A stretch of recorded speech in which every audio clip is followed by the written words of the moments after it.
Innovation Ventures. It's my pleasure today to talk to you about artificial intelligence, its growth, opportunities, and challenges, given how fast it's grown in the past. We're seeing that AI is making all kinds of headlines. We're seeing that AI has beaten the best human game players. AI has passed all kinds of exams. And AI has even been able to generate natural language in surprising intelligence. And finally, AI has conquered a 50-year-old biology grand challenge, protein folding. So how long will this continue? How many of human capabilities will AI be able to take over? Or will AI and human work with each other symbiotically? Now let's look at the 4 waves of AI. So we've already seen examples of all 4 waves. So as I described, AI requires a lot of data in order to work well. So naturally, the first wave is the internet wave.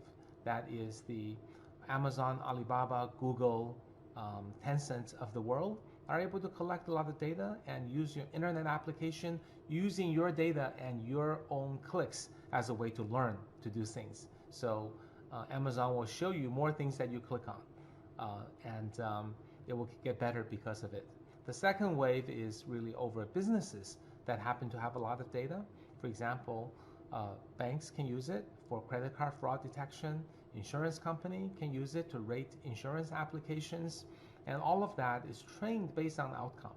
So if you know which are the fraudulent transactions, you can detect fraud. If you know which users have defaulted, you can detect likely defaulters.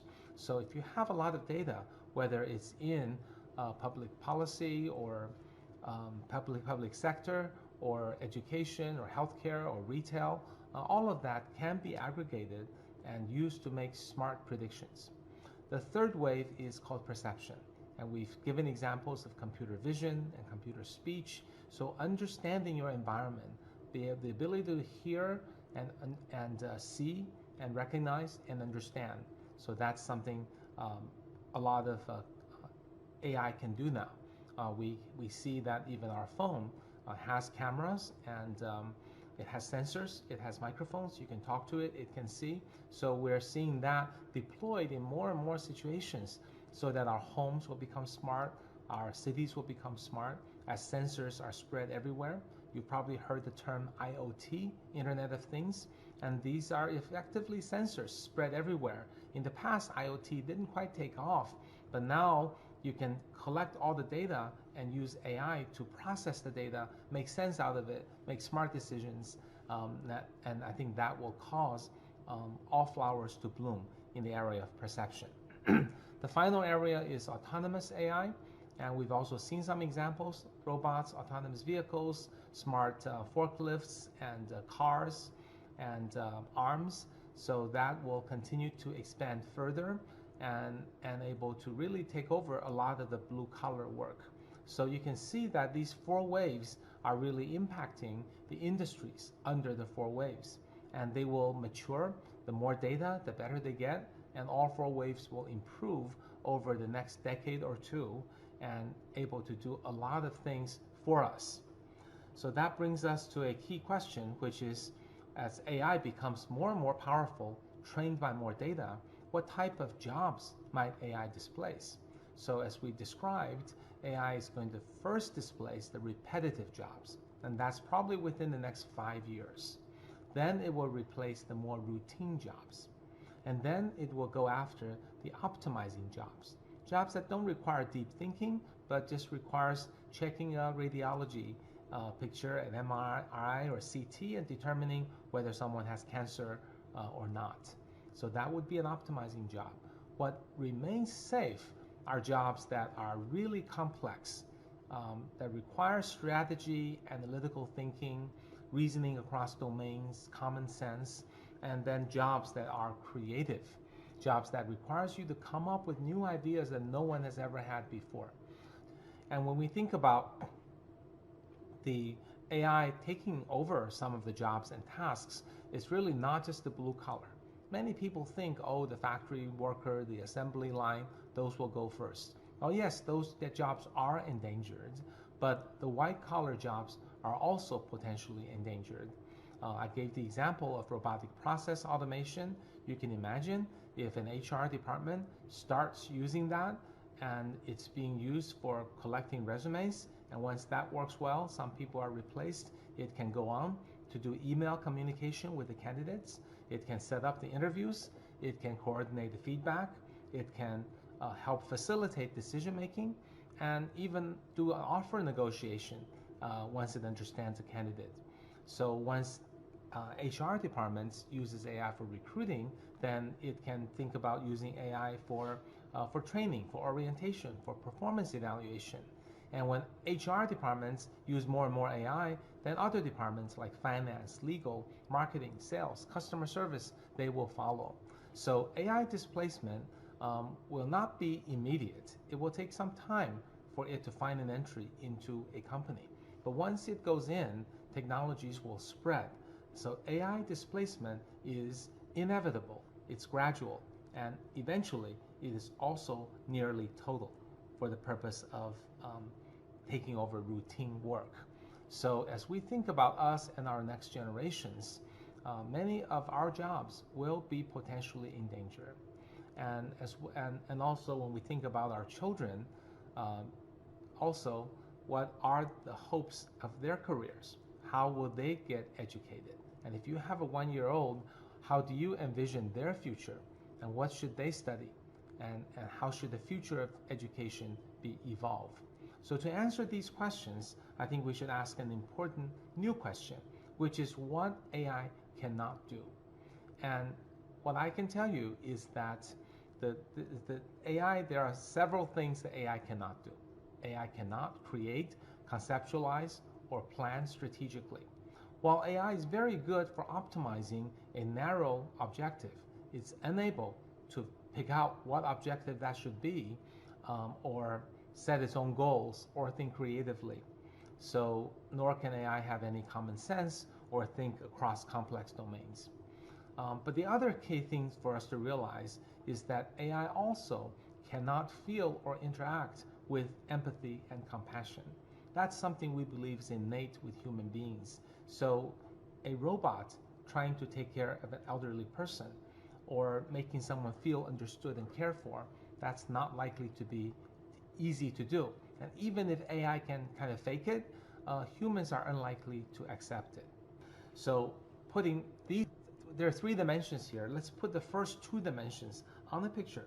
We've seen the x-axis before, going from repetitive tasks all the way to creative tasks. And more to the right are the human, more to the left are for the AI to do. But we also talked about the second dimension, which is about empathy and compassion. So let's add that as a second axis, the y-axis. The lower part would mean there would need to be less of empathy and compassion. Higher would be more empathy and compassion. So we now have divided all the jobs and tasks into 4 quadrants. On the lower left ones, the low creative and the low compassion, of course, we would expect these to be done gradually by AI. Those are the jobs that we talked about replaced in the first parts of this talk. Those are really the only jobs seriously endangered. If we move to the lower right, these are maybe lower compassion required, but require a high degree of productivity, like a scientist. Well, that's actually an area where there's a great opportunity for human-AI symbiosis. That is, for AI to assist the scientist, for example, by proposing possible compounds, chemical compounds and proteins, and generating them in a generative chemistry using AI in terms of what are most likely to pass clinical trials and what are most likely to be effective for certain diseases. And then the human scientists will then select from those and do experiments. So it's really human AI working together. On the upper left are the most interesting examples because they are not necessarily the most creative jobs, but they require a lot of human touch and compassion and trust between humans and humans. So that's where one could potentially take AI as an analytical engine and really wrap the human warmth around it. in these kinds of in these kinds of jobs. For example, the doctor's job will no longer be the doctor having to memorize and have an encyclopedic knowledge of everything about medicine, but rather doctor can rely on an analytical AI engine that can give very accurate diagnosis and prescription and treatment, but the doctor will use his or her warmth and care and touch and win the trust of the patient in order to come up with the best diagnosis, to tease out the patient's all the pre-existing conditions, family issues, and other issues, and get the patient to talk and to trust, and visit the patient at home, give the patient confidence that he or she will recover. And all these things will actually be very helpful to the patient. Is actually quite lacking in our healthcare systems. But if the doctors can move from attempting to be AI and memorize all the new treatments and drugs, going into more of a compassionate caregiver, letting AI do what it does best with numbers and data, that I think is a transformative impact on the physician profession. And the same can be extrapolated to teachers and many other jobs. So again, it's a great symbiosis of AI doing what it does best and letting people do what only people can do. And of course, on the upper right, with high creativity and compassion, that's where humans will excel. So there you have it. It's a blueprint of how humans and AI can and will work together. So while we're seeing increasingly AI can do more and more tasks, there are still many things that only humans can do. So let's move to the last topic. In light of the still significant challenges of AI displacement of jobs, or some would call technologically driven unemployment, what are the solutions for us and for our children? I outlined these in 3 categories. In order to survive and thrive in the AI economy, I would say we have to relearn, recalibrate, and build a new renaissance. So what do I mean by relearn? Relearn is the process for the people who are displaced from routine work to learn work that is not displaceable. So I think vocational schools need to redesign their curricula to consider the fact that auto mechanics are going to be needed less and less. Plumbers may be a little safer, but nurses will be a job that will increase a lot. So this reallocation needs to be made. The second area is recalibrate. I think a lot of jobs we really need to creatively think about how to recalibrate them. We need to make sure all the professionals are not just doing the same job they've been doing, but are able to learn AI-based tools. So that, as we discussed, AI-based scientists should use AI tools. AI-based medical scientists should use AI-based molecule generation programs.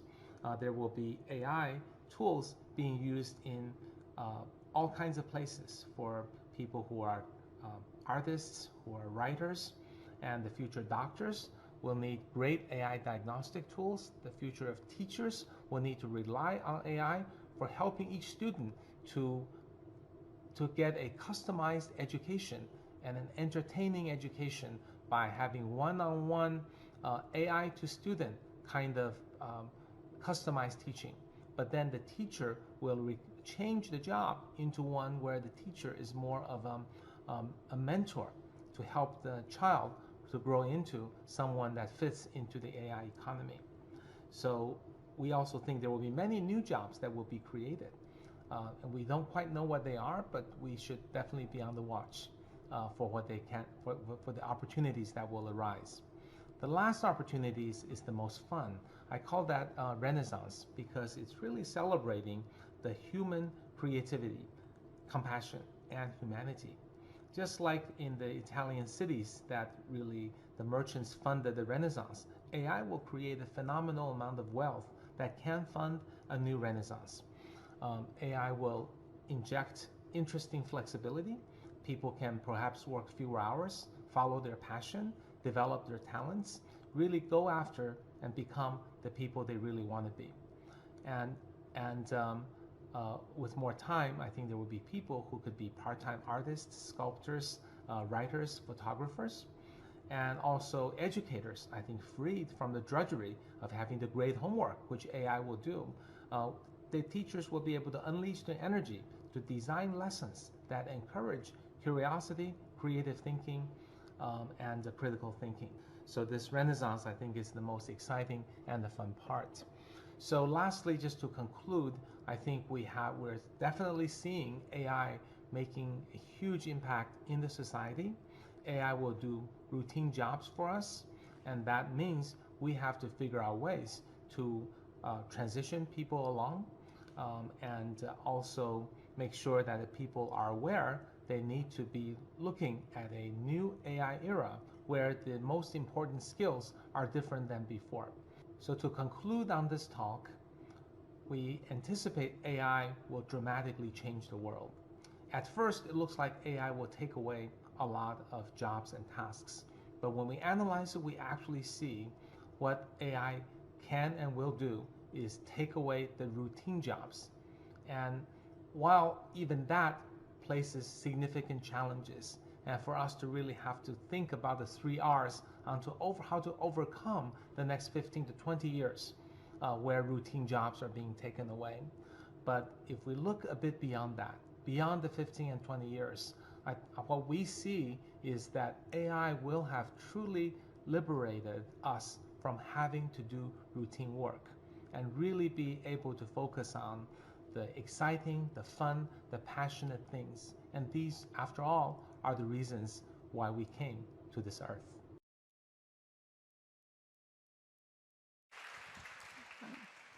我見到咧好多人都好留心咁聽，有啲仲拎起手機出嚟影低添。咁大家記低未啊？